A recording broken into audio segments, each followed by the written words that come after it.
सुदामा जी को दरिद्र कहा जाता है, किंतु कहीं भी ऐसा नहीं लिखा कि सुदामा जी दरिद्र हैं। जो दरिद्र कहता है वो अपराध करता है, पाप करता है अपने जीवन में।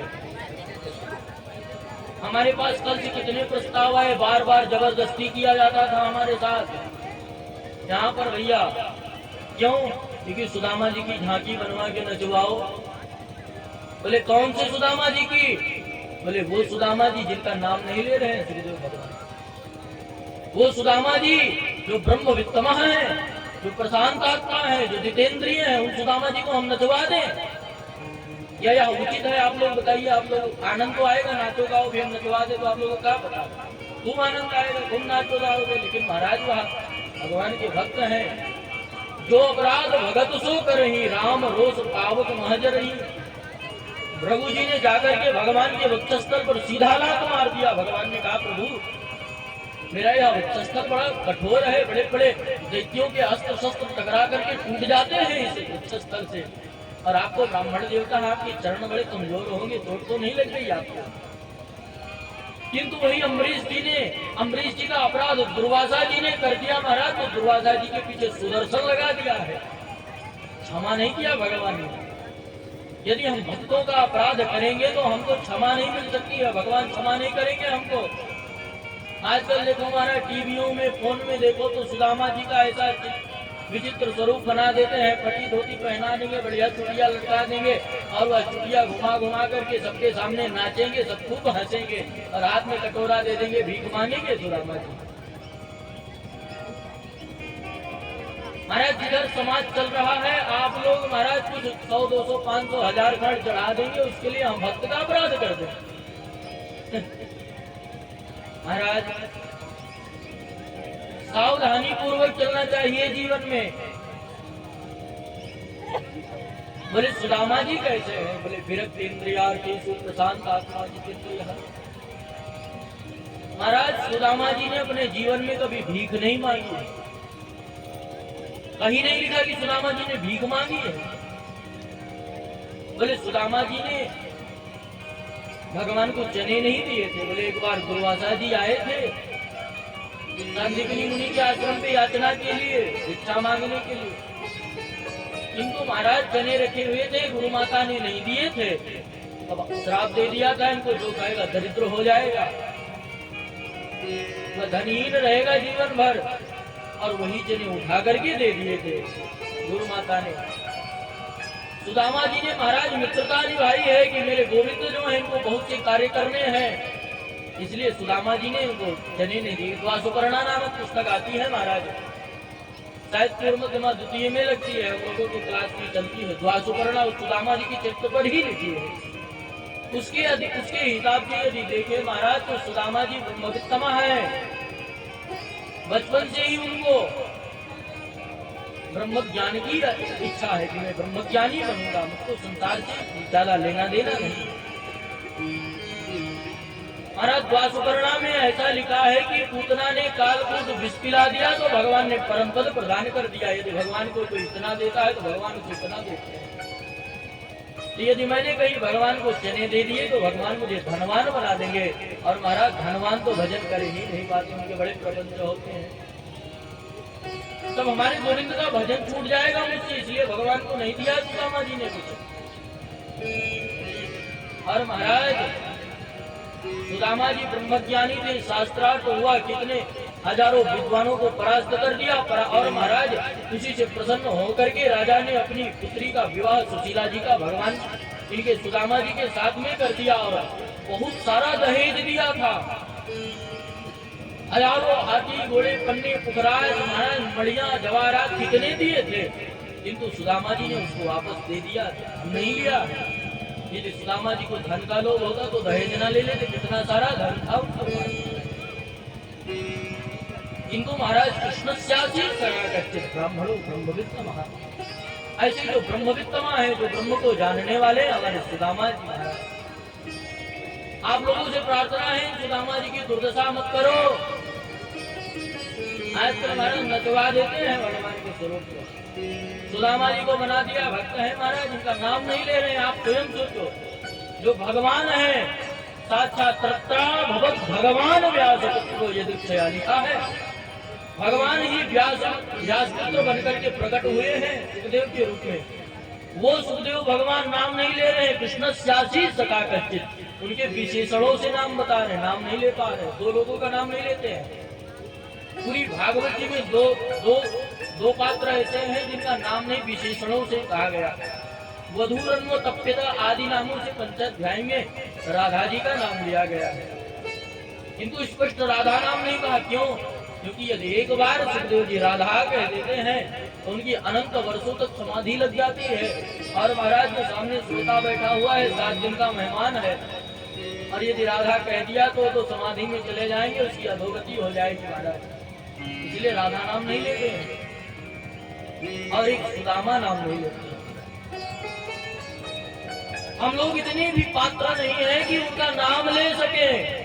भगवान नहीं ले रहे हैं तो हमने क्या सामर्थ्य कि सुदामा जी का नाम ले लें। हम जो केवल विशेषणों से कह रहे हैं तो हमको यह अधिकार किसने दे दिया कि उनका स्वरूप बना करके हम नचवा दें। महाराज बड़ी दुर्गति होगी, जो ऐसा करते हैं कर्म उनकी बहुत दुर्गति होगी। अपने सनातनी संस्कार को, अपने शास्त्रों को समझने की आवश्यकता है जीवन में। और बोले महाराज सुदामा जी कैसे हैं? तो बोले उनकी पत्नी है सुशीला नाम की। वह कैसी है? बोले दरिद्रा सीदमाना च वेपमाना विगम्य च। बोले जब पत्नी का नाम आया तब महाराज क्या कह दिया? बोले दरिद्रा, इनको दरिद्र कह दिया। इनकी इच्छा है, सुदामा जी के पास कुछ नहीं है लेकिन इनकी इच्छा भी नहीं है महाराज, और इनके पास है नहीं लेकिन इच्छा है, इसलिए दरिद्र कह दिया। हमारे पूज्य गुरुदेव भगवान पधारे हैं कृपा करके। आइए हम तो अरे सजा दो घर को गुलशन सा, मेरे गुरुदेव आए हैं। सजा दो घर को गुलशन सा, सजा दो घर को गुलशन सा, मेरे गुरुदेव आए हैं। सजा दो घर को गुलशन सा, मेरे गुरुदेव आए हैं।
जय हो गुरुदेव भगवान जय हो। महाराज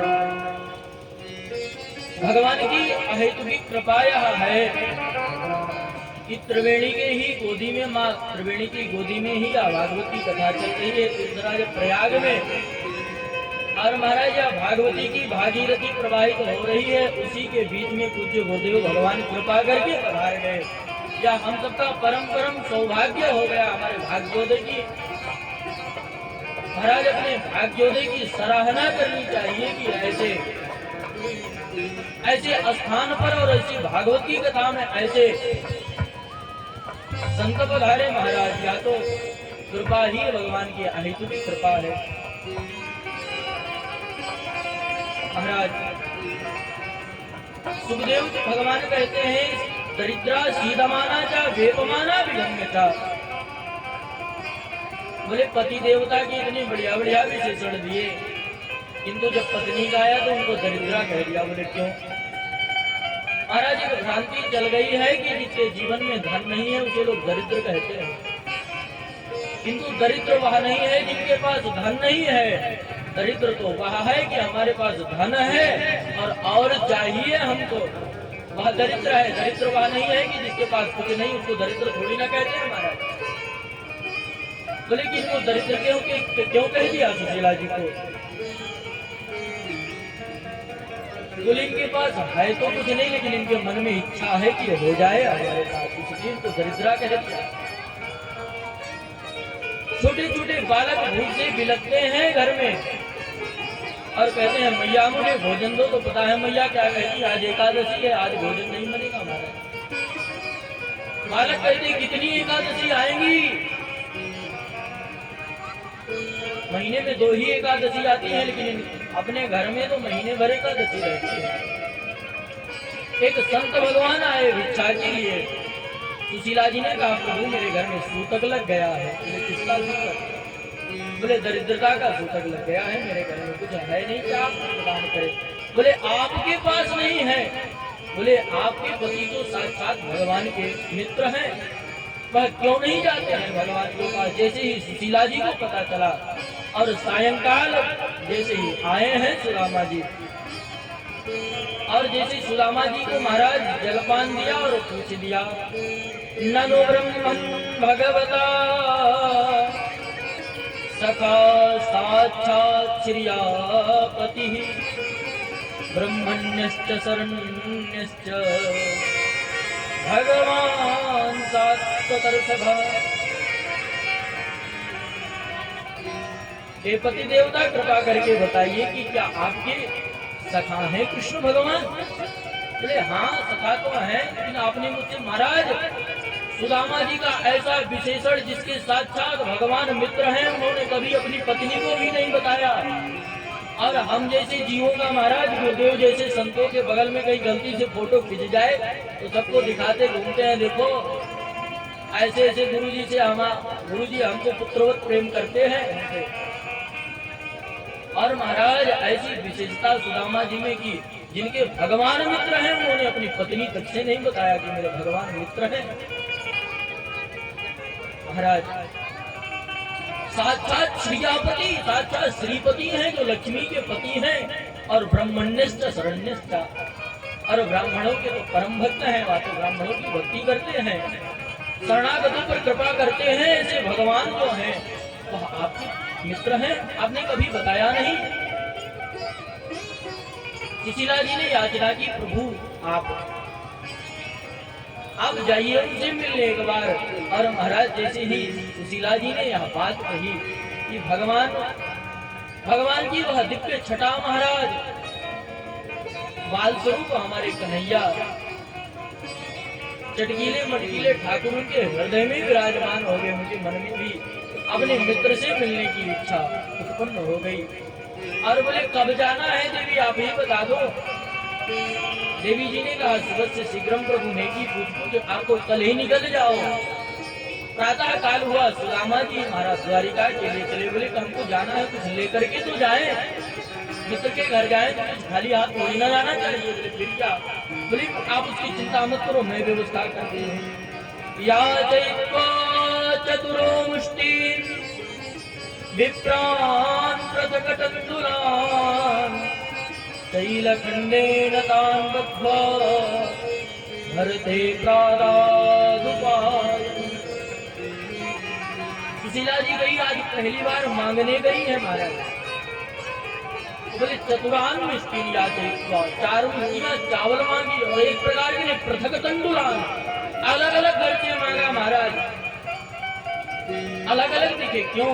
क्योंकि अलग अलग दिखेंगे तो गोविंद हमारी व्यथा को समझ जाएंगे इसलिए। और किसमें बांधा घर में कोई वस्त्र भी नहीं, चैल खट्टे न कान मत एक फटे पुराने और गंदे जीर्ण वस्त्र में महाराज बांध करके पोटली दिया और जाते जाते कहा कि प्रभु एक मेरी इच्छा है, मेरी एक व्यथा है। भगवान से कहने का बोल क्या? बोले एक मास दो पक्ष में दो एकादशी होय तो प्रभु दीन दयाल ने नित प्रतिदिन। हे प्रभु महीने में 2 एकादशी आती है, किंतु आपने कृपा करके तो मुझे रोज ही एकादशी दे दी है। सुदामा जी चले हैं, रास्ते में थक गए और वृक्ष के नीचे बैठ करके सो गए और भगवान ने लीला करी कि सुदामा जी को उठा करके द्वारिका में ही रख दिया महाराज। द्वारिका में पहुंच गए, सुदामा जी ने पूछा भैया प्रतीक से तो कन्हैया का घर किधर है? बोले कौन कन्हैया? बोले यहाँ नहीं जानते किसी कन्हैया को? बोले अरे वो मेरा बचपन का मित्र है, गैया चराता था। और हमको ज्यादा तो पता नहीं है महाराज, केवल इतना पता है कि वह द्वारिका का राजा है। पथिक ने कहा अरे आप उसका इस प्रकार से नाम ले रहे हैं? बोले फिर किस प्रकार से लिया जाता है? भैया आप ही बता दो। बोले अनंत श्री समलिंगित राजा धीराज महाराज सम्राट साहेब बहादुर भगवान श्री कृष्णचंद्र नाम लिया जाता है उनका, ऐसे नहीं लिया नाम जाता है। अब बोले हमको तो नहीं आता महाराज, हमको कन्हैया कहेंगे, बताओ किधर घर है? सुदामा जी द्वार पर पहुंच गए भगवान के। महाराज टीवियों में दिखाते हैं सुदामा जी जाते हैं तो धक्का मारते हैं, द्वारपाल गिराते हैं, किंतु भगवान तो ब्रह्मण्यश्च शरण्यश्च यहीं पर आया है। भगवान तो ब्राह्मण भक्त है, कहीं ऐसा नहीं लिखा, किसी शास्त्रों में नहीं लिखा कि कभी सुदामा जी को धक्का मारा गया हो द्वारिका में। और कथाओं में तो झांकियां बनती है और धक्के मारे जाते हैं सुदामा जी को। महाराज कहीं कहीं पर तो ऐसा लिखा है कि सुदामा जी सीधा रुक्मणी जी के अंतःपुर तक चले गए हैं। भगवान तो ब्राह्मणों के भक्त हैं, लेकिन फिर भी संत एक अपने भाव के लिए सुदामा जी कहते हैं भैया जाकर के कह तो दो कि तुम्हारा मित्र आया है, सुदामा आया है। महाराज कोई घनश्याम से कह दो तुम्हारा यार आया है, तुम्हारा यार आया है, तो घनश्याम से कह दो तुम्हारा यार आया है, तुम्हारा यार घनश्याम से कह दो तुम्हारा यार आया है, तुम्हारा यार आया है। दीनबंधु भगवान की जय हो।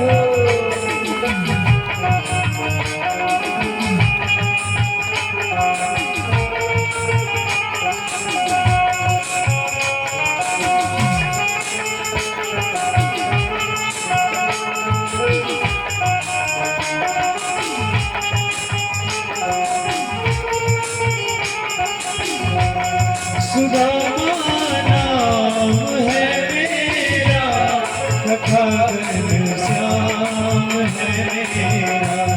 सुदामा नाम है मेरा, सखा घनश्याम है मेरा।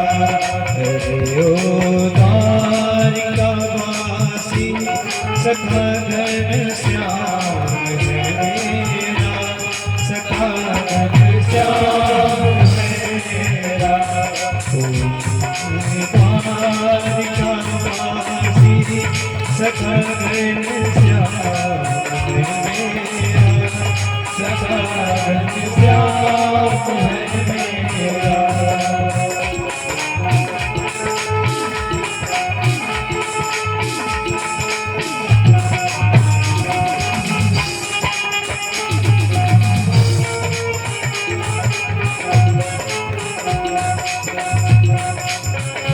घनश्याम से तो तुम्हारा याद आया है, तुम्हारा याद आया है।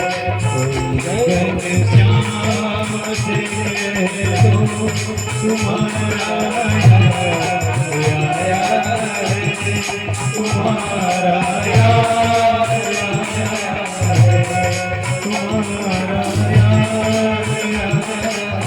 है, तुम्हारा याद।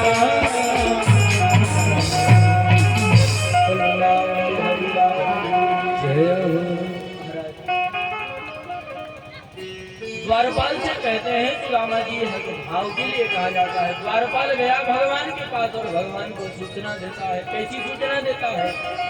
किसी सपगान जगा तन पे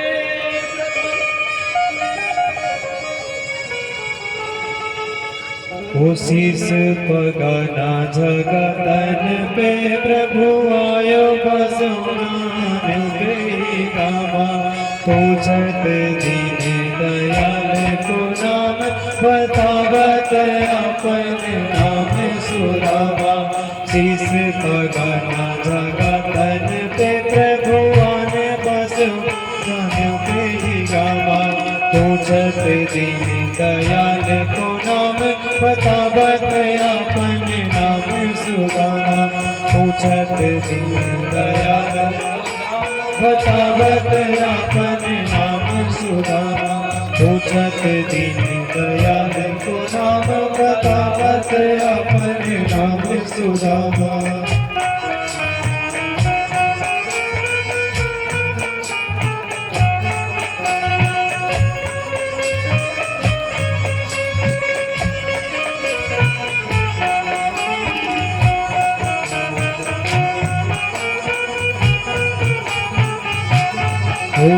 ऐसी विवाही ने सो पग कंटक जाल लगे पुण्य गाए। आए महादुख पायो सका तुम आयो कि मांगी से दीन को। देखी सुदामा की दीन दशा करुणा करके करुणा निधि रोए। पानी पर हाथ को हाथ छुओ नहीं नैनन के पर रोए। पानी पर हाथ को हाथ छुओ नहीं नैनन के जल से पग धोए। नैनन के पग से जल धोए, नैनन के जल से पग धोए। जैसे ही भगवान ने सुदामा नाम सुना कि भगवान ने चरण पादुका छोड़ दी। भगवान श्रृंगार के बड़े प्रेमी हैं महाराज, उनको वस्त्र आदि बड़े प्रिय हैं। किंतु आज भगवान को कुछ भी प्रिय नहीं रह गया है। चरण पादुका कहीं है भगवान का पीताम्बरी वस्त्र कहीं है। जैसे ही सुदामा नाम सुना गोविंद आरती भाव से दौड़ पड़े अपने मित्र से मिलने के लिए। दास दासियों को धक्का मारते हुए गोविंद दौड़े हैं और जब सुदामा जी को पाया तो बड़े जोर से हृदय से लगा लिया महाराज। किंतु भगवान सुदामा जी को जोर से नहीं दबाते हैं। बोले क्यों? क्योंकि सुदामा जी के मन में, भगवान के मन में भाव आ रहा है कि मेरा मित्र बड़ा कमजोर हो गया है, जोर से दबाएंगे तो उसको कष्ट होगा। और सुदामा जी के भी मन में भाव आता है कि राजा है, इतना कोमल है इनके। और महाराज यदि मैंने जोर से दबा दिया तो इनको कष्ट होगा। मित्रों के भाव भगवान लेकर के गए, अपने ही आसन पर स्थान दिया। रुक्मणी जी ने देखा कि कैसा विचित्र अतिथि आ गया है जिसको भगवान अपने ही आसन पर बैठा रहे। रुक्मणी जी दौड़ करके गई और पानी ला ही रही थी महाराज, चरण धुलने के लिए जल ला नहीं पाई कि भगवान ने अपने नयनों के जल से ही महाराज चरण प्रक्षालन कर दिए। भगवान को दिव्य अतिथि गृह में सुदामा जी को रोका गया। बढ़िया सुंदर दिव्य स्नान किया, दिव्य वस्त्र धारण किए सुदामा जी ने, सुंदर दिव्य भोजन प्रसाद पाया। और इतने में महाराज भगवान ने पूछ लिया कि ब्याह हुआ कि नहीं आपका? बोले हो तो गया। बोले बुलाया भी नहीं। बोले क्या करें, ऐसी परिस्थिति ही नहीं। सुदामा जी से भगवान ने पूछा कि आपका ब्याह हुआ? बोले हाँ विवाह तो हुआ है, अभी मिलाएंगे, पहले ठीक से तैयार हो जाओ तब मिलाएंगे, क्योंकि समय बहुत लगेगा मिलने में आपको। और महाराज पूछ लिया जिले में कि जब विवाह हो गया तो भाभी जी ने कुछ ना कुछ तो भेजा होगा। सुदामा जी को लज्जा आ रही है देने में, लेकिन महाराज भगवान तो भाव के होते हैं। पत्रम पुष्पम फलम तोयम यो में भक्त्या प्रयच्छति। भगवान आपके 56 भोग के भूखे नहीं हैं। आपके पास कुछ भी, आप एक पत्ता तोड़ करके चढ़ा दीजिए, वो भी नहीं है तो एक फल चढ़ा दीजिए, बोले वो भी नहीं है, बोले जल तो है ना, जल ही चढ़ा दीजिए, वो भी प्रसन्न हो जाएगा। और इतना ही कहते ही भगवान ने स्वयं जहार, स्वयं ही भगवान ने जो बगल में दवाई की पोटली खींच लिया और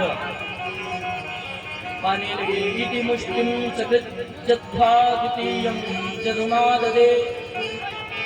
एक मुट्ठी चावल भगवान ने अपने श्रीमुख में डाल करके संकल्प किया, एक मुट्ठी तंडुल के बदले में एक लोक का साम्राज्य प्रदान कर दिया भगवान ने। और दूसरी मुट्ठी चावल प्रभु ने हाथ में लिया कि रुक्मिणी जी ने पकड़ लिया। प्रभु भक्तों के बड़े भाव हैं। कोई कहता है कि महाराज रुक्मिणी जी कहना चाहती हैं प्रभु सब दे करके क्या आप ही सुदामा बनना चाहते हैं? किंतु कोई भक्त कहता है महाराज कि सुदामा जी का हाथ रुक्मिणी जी ने पकड़ लिया कि महाराज क्या संत का प्रसाद है, और संत का प्रसाद तो अकेले नहीं पाया जाता है, हम सबका अधिकार है बराबर बराबर। और महाराज इसलिए सुदामा जी, इसलिए रुक्मिणी जी ने पकड़ लिया। और महाराज बोले कि आप गोविंद हैं, बढ़िया बढ़िया व्यंजन पाते हैं, और यह कच्चे चावल आप खाएंगे तो पेट खराब हो जाएगा। इस प्रकार से महाराज भगवान रुके और भगवान की सभी अब बोले कि हमको अपनी पत्नियों से मिलाओ। पहले रुक्मिणी जी आई, खूब आशीर्वाद दिया, सौभाग्यवती हो, शेर वर्चस्व मायुष्य आरोग्य विधाच्य मानव महीयते, खूब आशीर्वाद दिया। दूसरी आई, खूब आशीर्वाद दिया, 5-7 को आशीर्वाद दिया महाराज। और जब 150 आने लगी तब महाराज सुखी भव, सौभाग्यवती भव। और महाराज जब ज्यादा लाइन हो गई महाराज तो केवल भव भव निकल रहा है उनके मुख से। अब वे सुदामा जी बोले और कितनी है? बोले अभी तो देते रहो, जितनी आ रही सब कितनी है हमारी। सुदामा जी ने कहा ऐसा है एक बार में बुला लो, सबको आशीर्वाद दे देते, हमारे बस में नहीं बना। अंतःपुर में सुदामा जी को शयन कक्ष में सुदामा जी गए, भगवान चरण दबा रहे महाराज को। सुदामा जी ने भाभी जी का संकल्प बताया। भगवान ने कहा कि भाभी जी ने कुछ न कुछ तो कहा होगा प्रभु, कृपा करके मुझसे बताइए। सुदामा जी ने बता दिया। भगवान ने आगमन किया, संकल्प किया, होनी सी थी सो है गई, पर अब ना ऐसी होय, भाभी तेरे भवन में नित्य द्वार होय। भगवान ने संकल्प किया महाराज। इधर सुदामा जी रुके, कई दिन उनकी बड़ी अच्छी सुंदर व्यवस्था रही, किंतु चलना चाहे सुदामा जी कुछ मांग नहीं पाए महाराज। और जब सुदामा जी अपने घर पहुंचे तो महाराज सोचा कि हम यहाँ तो मेरी कुटिया थी, यहाँ क्या हो गया, किसी ने आक्रमण कर लिया क्या? जब गेट पर गए तो सुखीलाल जी बढ़िया सुंदर श्रृंगार करके और थाली लेकर के खड़ी हुई थी। बोले देवी आप कौन? बोले हम तो आपकी बदनी है महाराज। सुशीला जी बोले या तो कैसे? बोले उन्हीं गोविंद की कृपा है। सुदामा जी ने याचना की गोविंद से, हे प्रभु मैं जैसा था वैसा ही बना दो, क्योंकि ज्यादा धन हो जाता है तो भगवान का भजन नहीं हो पाता है। महाराज सुदामा जी ने भगवान से प्रार्थना की, सब नष्ट हुआ, पुनः उसी स्वरूप में आए। एकदा द्वारवत्यां वसतो राम कृष्णयो, सूर्यो परागा सुमहानासी कल्पच्छये तथा। एक बार महाराज भगवान द्वारिका से इंद्रप्रस्थ पधारे दिल्ली, और ब्रजवासी भी वहां पधारे। सूर्य ग्रहण लगा तो सभी यमुना जी के तट पर आए। वहां पर यशोदा मैया मिली और राधा रानी मिली महाराज। इतने दिन बाद राधा रानी से मिलकर के महाराज भगवान कृष्ण प्रसन्न हुए। इतने दिन बाद अपने लाला को पाकर के, द्वारिकाधीश के रूप में पाकर के माता भी बड़ी प्रसन्न हुई महाराज। वसुदेव जी का यज्ञ चल रहा था महाराज, और देवकी जी ने भगवान से प्रार्थना की, प्रभु हमने सुना है कि गुरु माता के पुत्र को आपने लौटा दिया था, इसलिए कृपा करके जिन 6 पुत्रों को कंस ने मार दिया है, कृपा करके आप उन्हें भी लौटा दीजिए।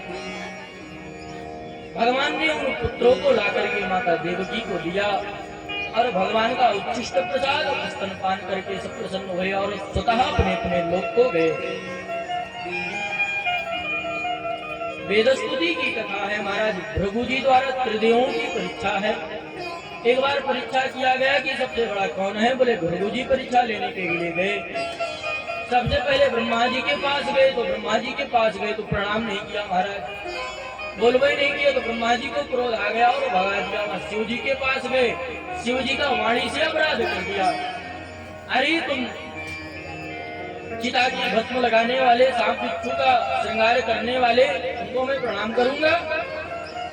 शिव जी को क्रोध आ गया, त्रिशूल उठाकर के पीछे लगा दिया, भागे महाराज और वैकुंठ जाकर जब गए तब यहाँ पर कर्म से प्रहार कर दिया, अपमान कर दिया। भगवान को कुछ कहा नहीं, सीधा जाकर के भगवान के वक्षस्थल पर चरण प्रहार कर दिया। किंतु भगवान ने कहा, प्रभु मेरा ये जो हृदय स्थल है, बड़े बड़े असुरों का अस्त्र शस्त्र टकरा करके टूट जाते हैं और आपके चरणों को कहीं चोट तो नहीं लगी प्रभु।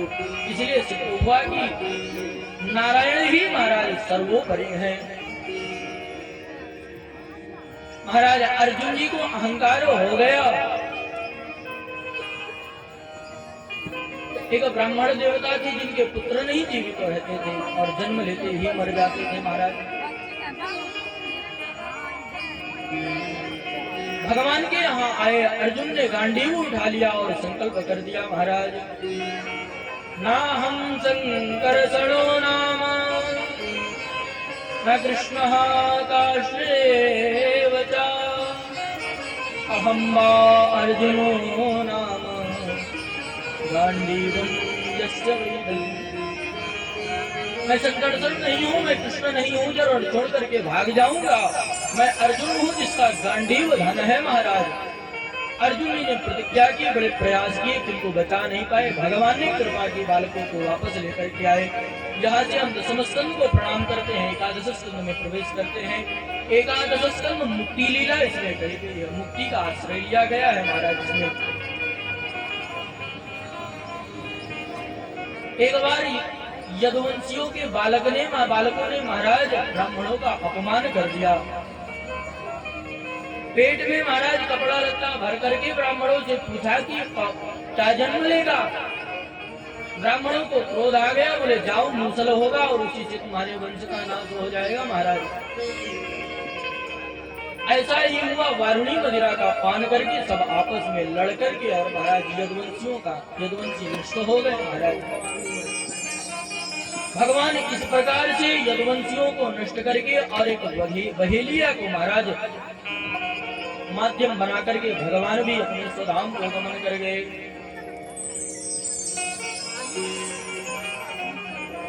इस प्रकार से महाराज भगवान 4 वर्ष वृंदावन में रहे, 14 वर्ष तक मथुरा में रहे, 25 वर्ष की अवस्था में द्वारिकाधीश बने और 125 वर्ष तक इस धराधाम पर रहे हमारे गोविंद लीला की।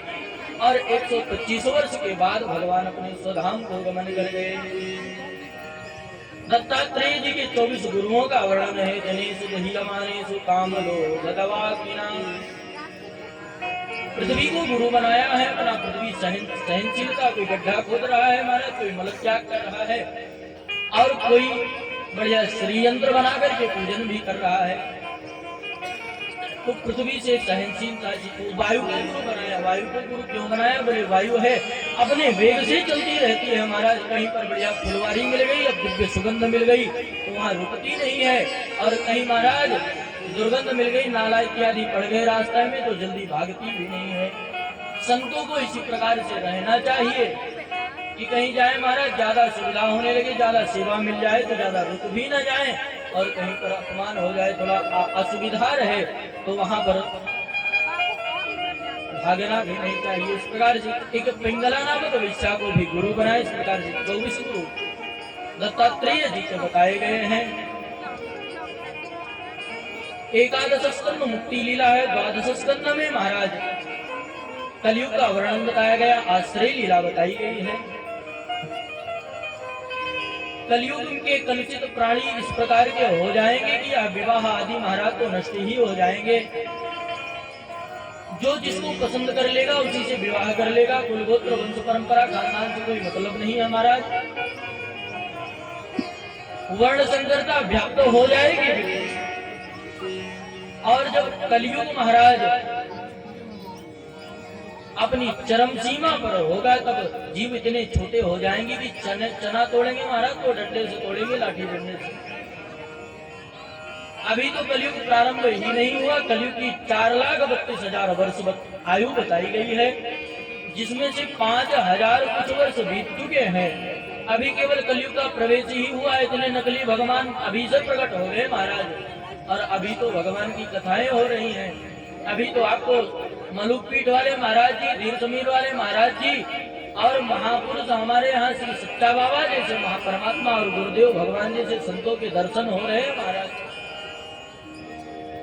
किंतु आगे चल करके जैसे गुरुदेव भगवान बताते हैं कि हमने सच्चा बाबा महाराज जी जैसे संतों का दर्शन किया है, वैसे हम लोग भी बताएंगे कि ऐसे गुरुदेव का के सानिध्य में हम बचपन में रहे और मलुकपीठ वाले महाराज जी का सानिध्य हमें मिला, धीर जमीर वाले महाराज जी का सानिध्य मिला।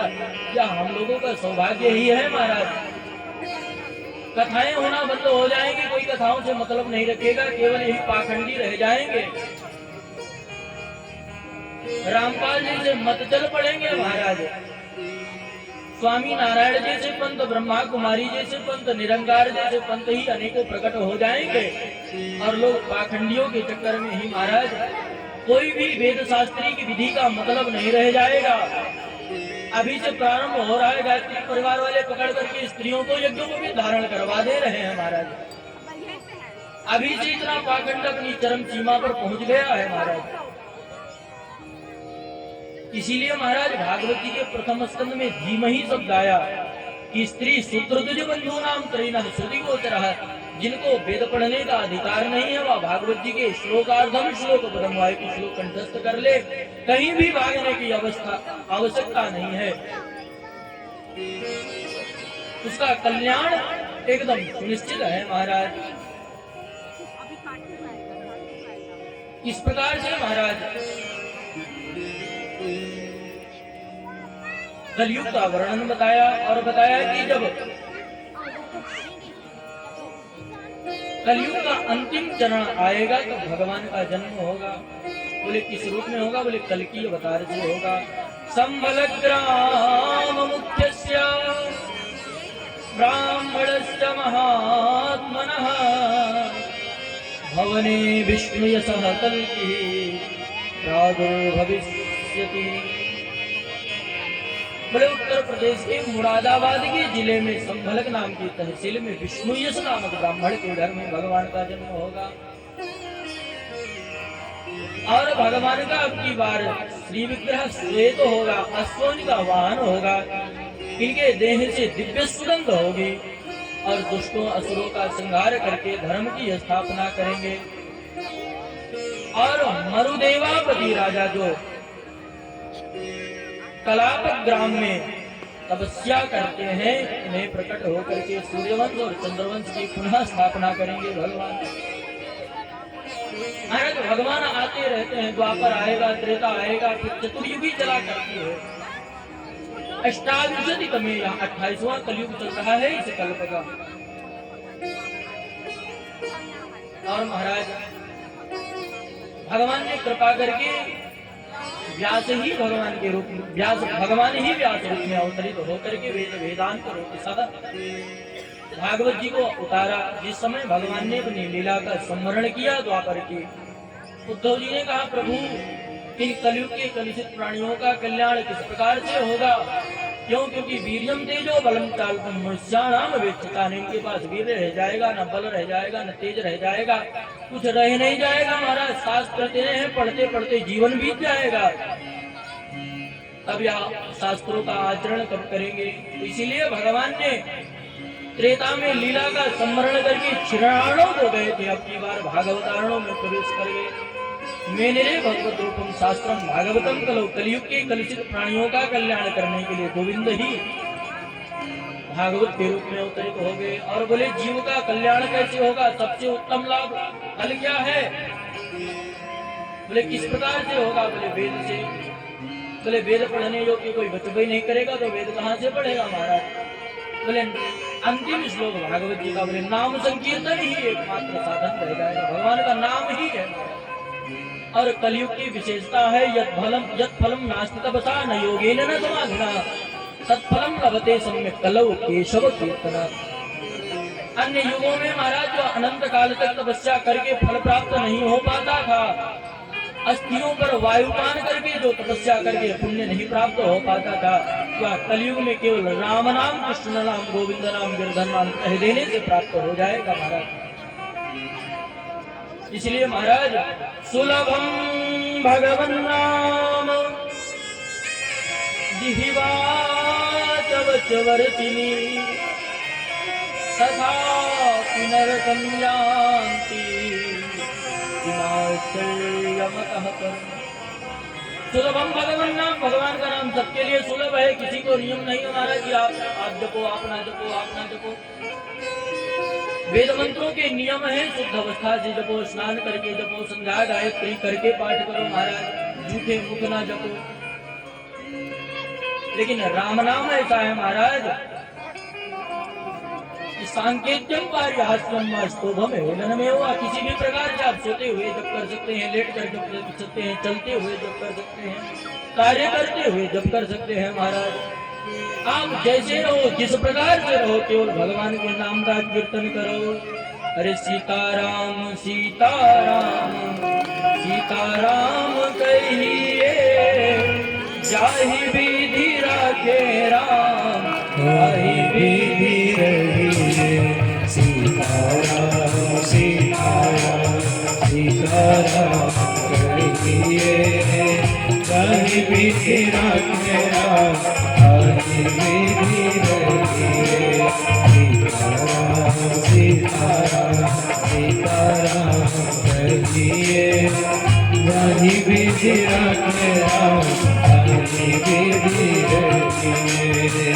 जाहि विधि राखे राम, जाहि विधि रहिए।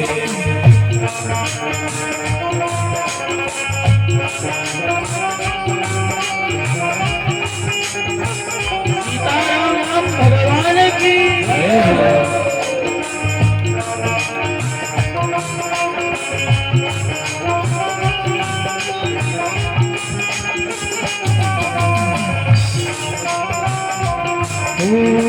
मुख में हो राम नाम, राम से हाथ में। मुख में हो राम नाम, राम से हाथ में।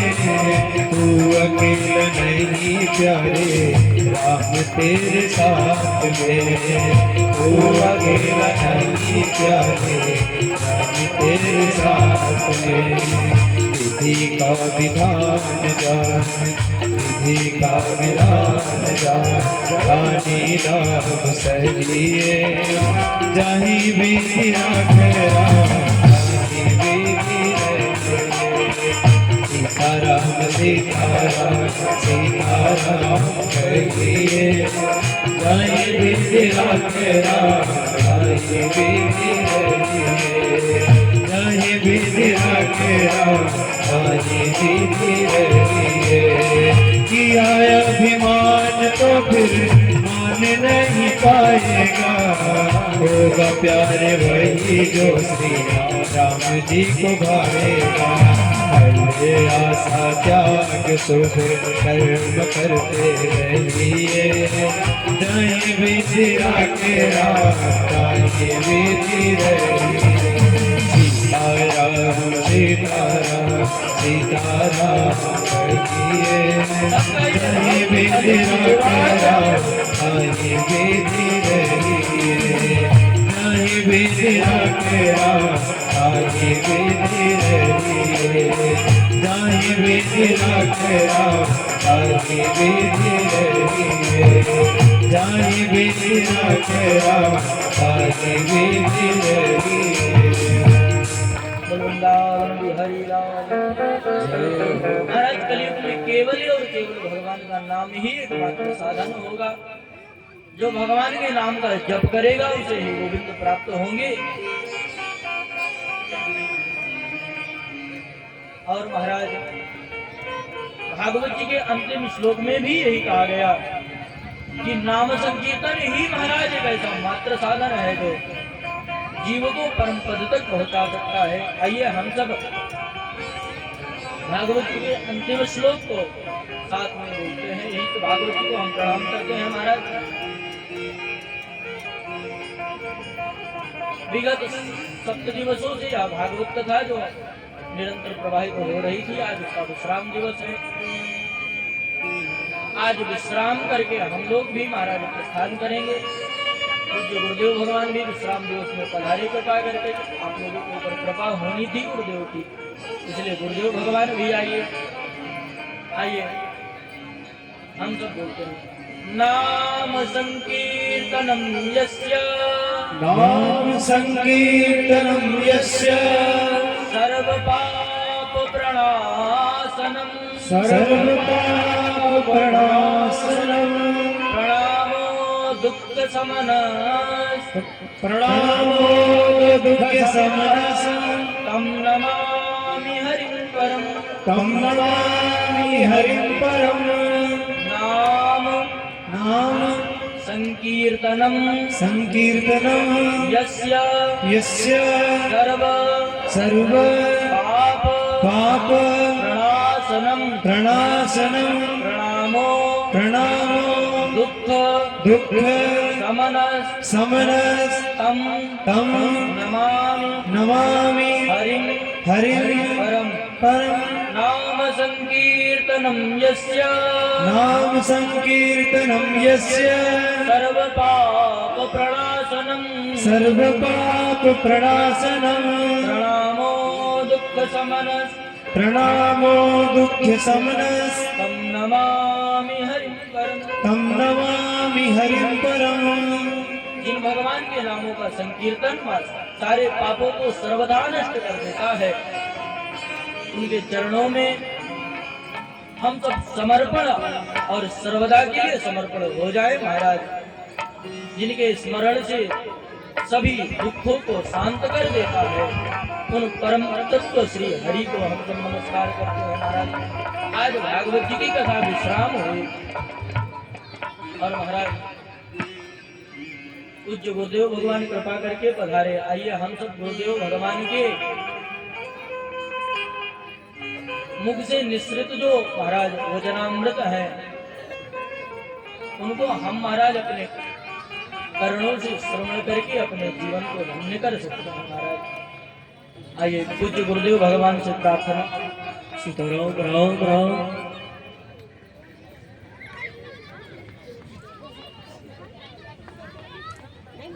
परमात्म समारंभाम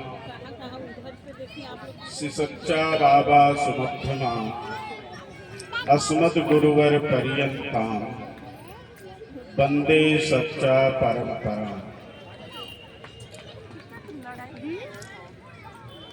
मंचासीन परम श्रेष्ठ परम विद्वान परम भागवत पूज्य व्यास जी महाराज एवं साथ में संगीत कलाओं में प्रवीण,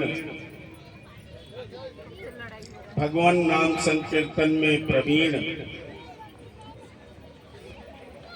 संगीत मंडली तथा इस यज्ञ में परिणित ब्राह्मण देवता,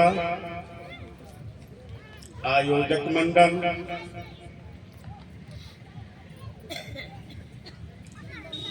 और बड़े ही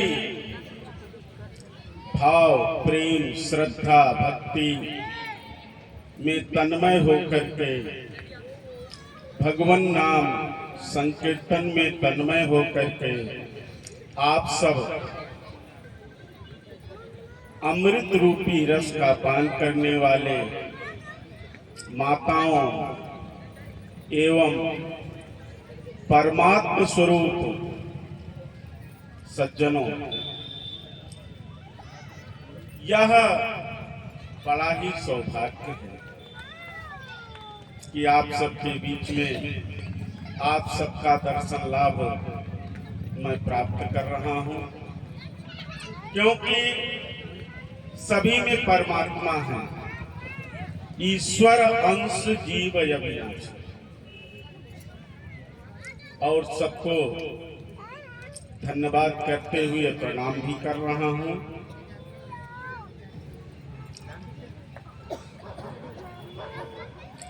जो लोग भी इस व्यवस्था में भगवान के कार्य में लगे हुए हैं,